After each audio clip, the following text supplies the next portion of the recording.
आप सभी को राधे राधे। रात को इतना ज़्यादा धड़ाधड़ बारिश हुआ है कि पूरा माहौल कश्मीर की तरह ठंडा हो चुका है और पेड़ तो कैटरीना कैफ की तरह सुंदर दिख रही थी। बड़ों का कहना है कि सुबह फल खाने से मन शांत और शरीर स्वस्थ रहता है, इसलिए उनके बात को मान लेते हैं और फल खाने के बाद यहाँ पर जल्दी से किचन में एक तरफ चाय और दूसरी तरफ नाश्ता रख देते हैं, क्योंकि हमें बाहर जाना है। आज सूर्य देव का प्रताप इतना हाई लेवल बढ़ चुका है कि शरीर जल रहा था, इसलिए हेलमेट लगाने के बाद जल्दी से हम लोग निकल पड़ते हैं सफ़र की ओर। रास्ते में याद आता है कि ससुर जी के लिए फल लेना तो भूल ही गए हैं, इसलिए 3.5 किलो का हम लोग वाटरमेलन खरीद लेते हैं।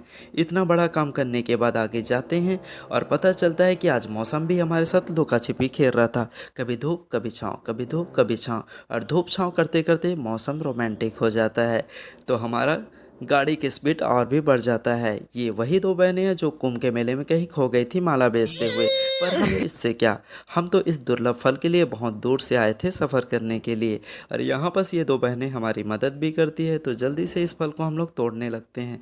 अब आप कमेंट में बताइएगा कि इस फल का क्या नाम है, नहीं बताओगे तो सोच लेना। और यहाँ बस खट्टा मीठा फल खाने के बाद हमें याद आता है कि हमारे ससुराल में तो नवधा रामायण का भी प्रोग्राम रखा हुआ है, तो फल खाने के बाद यहाँ प्रभु की भक्ति के लिए बैठ जाते होते हैं। ही मेरी छोटी साली साहिबा यहाँ पास हेलमेट लगा के मेरे थार को लेके कहीं जा रही होती है, पर मैंने कह दिया मारती हो क्योंकि हमें घर जाना है।